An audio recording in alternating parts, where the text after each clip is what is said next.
with the pick over there in Green Bay this year because the place lit up in a big way. It was fun to be in that city whenever that draft pick was announced. Go ahead, Con, man. Yeah, Schneid's Ty kind of threw in Dobbs there for the trade for Micah, and with Golden being the number one and, Watson, Jaden Reed, it feels like that wide receiver room is kind of stacked. How has it been as a whole for Golden, assuming he's the number one receiver here, and what is kind of the wide receiver room looking like and shaping up to be for the Pack?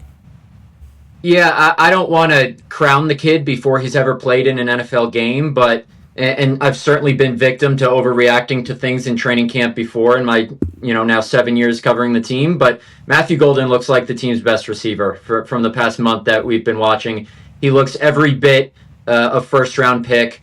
As you guys all know, they couldn't catch a pass to save their lives last year. Matthew Golden has caught pretty much everything.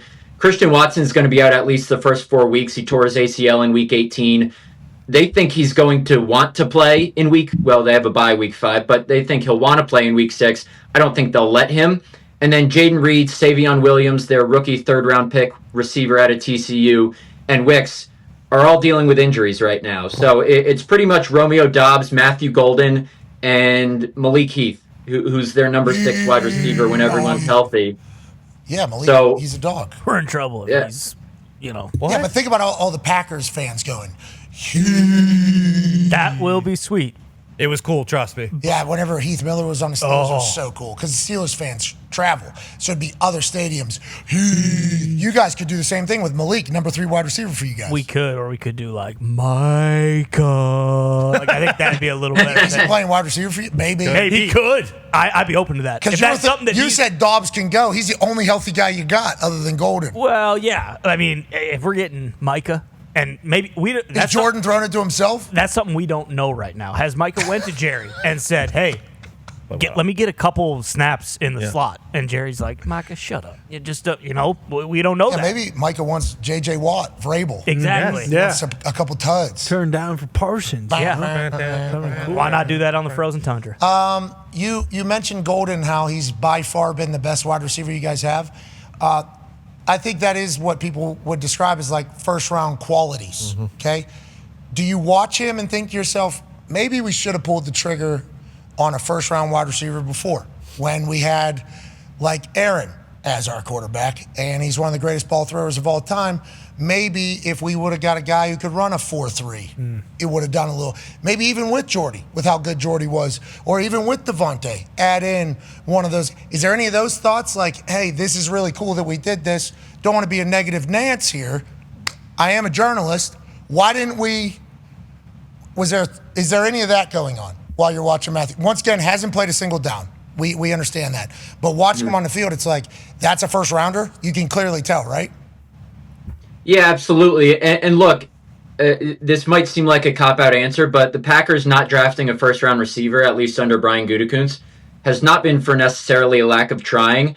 I don't know if I've said this on here before, but I've certainly written it. In 2020, before they drafted Jordan Love, Brian Gutekunst, and he's told me this on the record, they tried to trade up for a wide receiver. He didn't name who, but Brandon Ayuk and Justin Jefferson were both picked a couple picks before Jordan Love. I would imagine it was one of those two. So the Packers actually tried trading up for a wide receiver in that 2020 draft.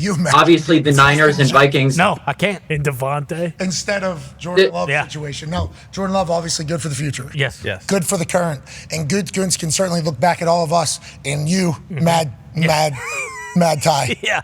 Certainly in that moment. Imagine if that was Justin Jefferson that night. Oh my God. Aaron was coming back on, you remember? Yeah. Aaron was in a Canadian tuxedo. Yeah. He was on early in the draft. Yeah, maybe I'll stop back later after the Packers do. He might have been kind of keyed in that there might be a move because he seemed to be jolly. Good, very happy. If you remember. What if he was told, hey, Justin Jefferson, Brandon Ayuk, we're going to go get him? He probably was. Oh, man. And then all of a sudden, no, complete opposite, actually. We're going to take a quarterback.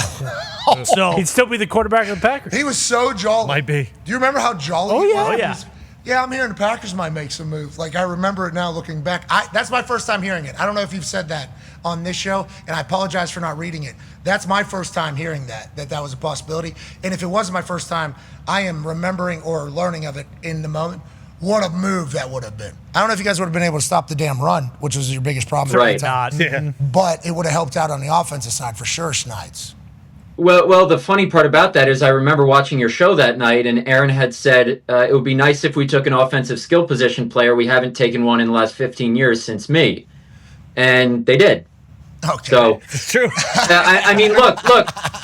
Jordan Love has panned out. People can think Yes, what they want agreed. about him, whether it's a prove it year for him. I don't think it is, but they were not planning to draft him. Like I said, they were trying to trade up, but the 49ers and Vikings have no reason to trade their pick to the Packers, knowing what they probably want to do. So they quote unquote settled for Jordan Love. Obviously, that has panned out great for them. But yeah, it's interesting to look back and think about what might have been that year. Yeah, Aaron's definitely still a Packer. Yeah. Unless No, it was in they the- won the Super Bowl. It was in the stars. He was always going to be a Steeler. Oh, mama, I'm in for my life. Are you going to watch that, Schneids? Are you excited to watch the Aaron Rodgers Pittsburgh Steelers show? How does Green Bay feel about it? Here we go. Boots on the ground. How does Green Bay feel about Aaron with the Pittsburgh Steelers? Is there any chatter? I don't know about Brian Gutekunst specifically. Aaron infamously told me 2 years ago that he did not like Brian Gutekunst straight up, so I don't know how they feel about each other. And that was on the record. I'm not saying anything out of line, but I just wish that game was at Lambeau. I can't wait to get to Pittsburgh for that game. I just hope Aaron stays healthy for at least the first 7 weeks of the season, because that game's in week 8. But I think Green Bay loves Aaron Rodgers. He'll be welcomed back here with open arms. In whatever it is, 5 years, when his number becomes the 7th one ever retired here. So I think the fans love him. The few players left here who played with him love him. I don't know about the front office, but I can't wait to see that. Just wish it was in Green Bay. I think we actually found know. out. He was in a dark hole when he found out. But we all kind of found out at that time. You know, Aaron famously told me on the record that he does not like him. So, you know, that's a thing. You're hilarious. We appreciate the hell out of you, Schneidman.